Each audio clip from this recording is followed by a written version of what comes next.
ಎಲ್ಲ ಗೆಳೆಯರು ಮತ್ತೆ ಕನ್ನಡದ ಜೋರಾದ ಚಪ್ಪಾಳೆ ಮುಖಾಂತರ ಧನ್ಯವಾದ.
ಝಲಕ್ಕಷ್ಟೇ ಏನು ಫೆಡ್ರೇಷನ್ ಮಾಡಿರೋ ಅಂತಹ ಒಂದು ಇತಿಹಾಸದ ಒಂದು ಸಣ್ಣ ಝಲಕ್ಕಷ್ಟೇ. ಏಕೆಂದರೆ ಬರೀ ಮಾಹಿತಿ ಕೈಪಿಡಿ ಕೊಟ್ಟಿದ್ರೆ ಅದು ಸರಿಯಾಗ್ತಿರ್ಲಿಲ್ಲ ಅನ್ನೋದಕ್ಕೆ ಒಂದು ಸಲಹೆ ಕೊಟ್ಟಿದ್ದಕ್ಕೆ ಈ ಒಂದು ಏನು ಬಹಳ ಪ್ರಮುಖವಾದ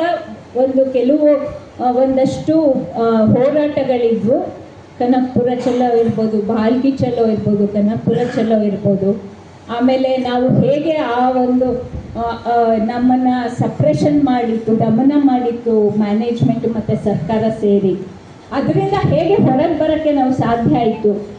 ಆದರೆ ಆ ಮೂರನ್ನು ಸೇರಿಸಿ ಅದ್ರ ಹಿಂದೆ ಹೋರಾಟ ಮಾಡಿರಲಿಲ್ಲ ಅಂತಲ್ಲ. ಎಲೆಕ್ಷನ್ ಇವಾಗಲೇ ನಮ್ಮ ಜಂಟಿ ಕ್ರಿಯಾ ಸಮಿತಿಯ ಸಂಚಾಲಕರು ಹೇಳಿದ್ರು, ನಾವು ಹೇಗೆ ಎಲೆಕ್ಷನ್ಗಾಗಿ ನಾವು ಹೋರಾಟ ಮಾಡಿದ್ವಿ ಅಂತ. ಅವೆಲ್ಲವೂ ಇದೆ. ಇನ್ನು ನಮ್ಮ ಹೋರಾಟದ ಇತಿಹಾಸ ತುಂಬ ಇದೆ. ಈಗಾಗಲೇ ನಮ್ಮ ನಾಯಕರು ಹೇಳಿದ ಹಾಗೆ ಅದನ್ನು ಒಂದು ದೊಡ್ಡ ಪುಸ್ತಕನೇ ಮಾಡಬೇಕಾಗಿದೆ. ಅದನ್ನು ಕೂಡ ನಾವು ಮುಂದಿನ ದಿನಗಳಲ್ಲಿ ನಾವು ಅದನ್ನು ಮಾಡೋಣ ಅಂತ ಹೇಳ್ತಾ, ಇವತ್ತು ಬಹುಶಃ ನನಗೆ ಎರಡು ಮಾತನ್ನು ನನ್ನ ತಂದೆಯಾಗಿ ಮತ್ತು ನಮ್ಮ ಫೆಡ್ರೇಷನನ್ನು ನಾಯಕರಾಗಿ ಈ ಫೆಡ್ರೇಷನನ್ನು ಕಟ್ಟಿದ ಒಬ್ಬರು ಮಹಾನಾಯಕರಾಗಿ ನಮ್ಮ ತಂದೆಯಾಗಿದ್ದವರು ಕಾಮ್ರೇಡ್ ಅನಾ ಸುಬ್ರಾವ್ ಅವ್ರ ಬಗ್ಗೆ ಎರಡು ಮಾತನ್ನು ಹೇಳಿ ನಾನು ಮುಗಿಸ್ತೀನಿ, ಏಕೆಂದರೆ ಟೈಮ್ ಜಾಸ್ತಿ ಆಗಿದೆ. ಬಹುಶಃ ನನಗೆ ರಾತ್ರಿ ಎಲ್ಲ ನಿದ್ದೆ ಬರಲೇ ಇಲ್ಲ. ಅವರನ್ನು ನೆನೆಸ್ಕೊಂಡು ನನಗೆ ತುಂಬ ನಾನು ಇದಾಗಿದ್ದೆ. ಏಕೆಂದರೆ ಅವರು ಬಹುಶಃ ಇವತ್ತು ಜೀವಂತವಾಗಿ ಇದ್ದಿದ್ರೆ, ಅಂದರೆ ಉಸಿರಿದ್ದಿದ್ರೆ, ಅವ್ರು ನಮ್ಮಲ್ಲಿ ಜೀವಂತವಾಗಿ ಇದ್ದಾರೆ ಇನ್ನೂ ಅಂತ ನಾನು ನಂಬಿದ್ದೀನಿ. ಅದು ನನ್ನ ಅಚಲವಾದ ನಂಬಿಕೆ. ಅವರು ಜೀವಂತವಾಗಿರೋದಕ್ಕೆ ನಮ್ಮ ಹೋರಾಟನೂ ಗಟ್ಟಿಯಾಗಿರೋದು ಅನ್ನೋದು ನನ್ನ ನಂಬಿಕೆ.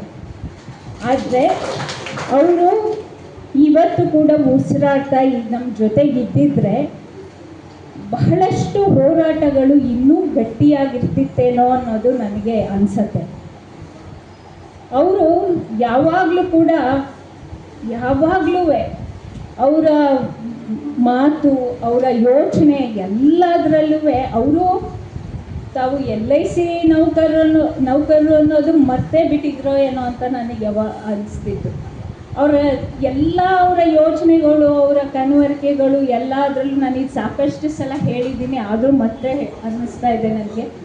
ಎಲ್ಲದರಲ್ಲೂ ಅವರಿಗೆ ಬರೀ ಡ್ರೈವರು, ಕಂಡಕ್ಟ್ರು, ಮೆಕ್ಯಾನಿಕ್ಕು, ಸಾರಿಗೆ ನೌಕರರು ಇದೇ ಅವರ ತಲೆನಲ್ಲಿ. ಮತ್ತು ಒಂದು ಸಲ ಡಾಕ್ಟ್ರ್ ಹತ್ರ ಕರ್ಕೊಂಡು ಹೋದಾಗ ಕೂಡ ಅವರು ಇವ್ರನ್ನ ಬೇರೆ ಹೇಗೂ ಗುರುತಿಸಿಲ್ಲ, ನೀವು KSRTC ಯೂನಿಯನ್ ಲೀಡ್ರ್ ಅಲ್ವಾ ಅಂತ. ಅವರನ್ನು ಇಡೀ ಜಗತ್ತು ಗುರುತಿಸಿದ್ದೇ ಅವರನ್ನು KSRTC ಯೂನಿಯನ್ ಲೀಡ್ರ್ ಅಂತ. ಆ ಥರದ ಅವರ ಕೆಲಸ ಅಷ್ಟು ಅವರ ಇನ್ವಾಲ್ವ್ಮೆಂಟ್ ಇತ್ತು ಅಂತ. ಮತ್ತು ಅವರು ಒಳಗೊಂದು ಹೊರಗೊಂದು ಯಾವತ್ತೂ ಇರಲಿಲ್ಲ. ಇದು ನಾನು ಕಂಡಿದ್ದು.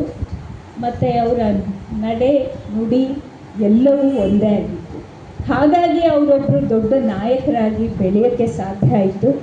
ನಾವು ಎಲ್ಲ ಅವರ ಆದರ್ಶಗಳನ್ನ ಪಾಲಿಸಿದ್ರೆ ಮಾತ್ರ ಒಂದು ಸಂಘಟನೆಯನ್ನು ಗಟ್ಟಿಯಾಗಿ ಕಟ್ಟಕ್ಕೆ ಸಾಧ್ಯ ಅನ್ನೋದು ನನ್ನ ಅನಿಸಿಕೆ, ನನ್ನ ಅಭಿಪ್ರಾಯ ಕೂಡ ಆಗಿದೆ. ಹಾಗಾಗಿ ಅವರ ಒಂದು ಹೋರಾಟದ ದಾರಿಯಲ್ಲಿ ನಾವೆಲ್ಲರೂ ನಡೆಯೋಣ ಅಂತ ಹೇಳ್ತಾ ಈ ಹೋರಾಟವನ್ನು ನಿಮ್ಮ ಈ ಕುರ್ಚಿ ತೆಗೆದುಬಿಟ್ಟು ಬರೀ ನೆಲದ ಮೇಲೆ ಕೂರಿಸ್ಬೇಕು, ನಾವು ಬೆಂಚ್ ಹಾಕಿಬಿಡ್ಬೇಕು. ಸೊ ಸಾಧನೆ ಇಲ್ಲದೆ ಸತ್ತರೆ ಸಾವಿಗೆ ಅವಮಾನ, ಆದರ್ಶ ಇಲ್ಲದೆ ಬದುಕಿದರೆ ಬದುಕಿಗೆ ಅವಮಾನ. ಸೊ ಇದನ್ನು ನಾವು ಈ ಆದರ್ಶನ ನಾವು ಪಾಲಿಸೋಣ ಅಂತ ಹೇಳಿ ನಾನು ಆ್ಯಕ್ಚುಲಿ ಬೆಳಿಗ್ಗೆ ಹೋಗಿ ಅವರ ಇದು ಬ್ರೈನ್ ಮ್ಯೂಸಿಯಮ್ಗೆ ಹೋಗಿ ನಿಮ್ಮಾನ್ಸ್ಗೆ ಹೋಗಿ ಬರೋಣ ಅಂತ ಅಂದ್ಕೊಂಡಿದ್ದೆ. ಬೆಳಿಗ್ಗೆ ನನಗೆ ಹೇಳೋಕ್ಕೆ ಆಗಲಿಲ್ಲ, ರಾತ್ರಿ ಲೇಟಾಗಿ ಮಾಡಿದ್ರಿಂದ ಹೋಗಿ ಬ್ರೈನ್ ಮ್ಯೂಸಿಯಮ್ಗೆ ಹೋಗಿ ಅವರ ಬಗ್ಗೆ ಒಂದು ಬರ್ಕೊಟ್ರೆ ಅಲ್ಲಿ ಹಾಕ್ತಾರಂತೆ. ಅವರ ಆ ಬ್ರೈನ್ ಇಟ್ಟಿರೋವಂಥ ಜಾಗದಲ್ಲಿ ಒಂದು ಬರ್ಕೊಟ್ರೆ ಅವ್ರ ಬಗ್ಗೆ ಅವರ ಇದ್ರ ಬಗ್ಗೆ ಹಾಕ್ತಾರಂತೆ. ಅದಕ್ಕೆ ಬರ್ಕೊಡಿ ಅಂತ ಹೇಳಿದ್ದಾರೆ. ನಾನು ಇವತ್ತೇ ಆ ಕೆಲಸ ಮಾಡಬೇಕಿತ್ತು ಅಂತ ನನಗೆ ತುಂಬ ಮನಸ್ಸಲ್ಲಿತ್ತು, ಆದರೆ ನನಗೆ ಈ ಕೆಲಸದಿಂದ ಆಗಲಿಲ್ಲ. ಮುಂದಿನ ದಿನಗಳಲ್ಲಿ ಮಾಡೋಣ ಅಂತ ಹೇಳಿ ಅವರ ನೆನಪು ನಮ್ಮ ಕೆಲಸದಲ್ಲಿರಲಿ, ನಮ್ಮ ಹೋರಾಟದಲ್ಲಿರಲಿ, ನಮ್ಮ ಫೆಡರೇಷನ್ ಮೂಲಕ ಇರಲಿ ಅಂತ ಹೇಳಿ ನನ್ನ ಮಾತನ್ನು ಮುಗಿಸ್ತಿದ್ದೀನಿ. ಇನ್ಕ್ವಿಲಾಬ್ ಜಿಂದಾಬಾದ್, ಇನ್ಕ್ವಿಲಾಬ್ ಜಿಂದಾಬಾದ್.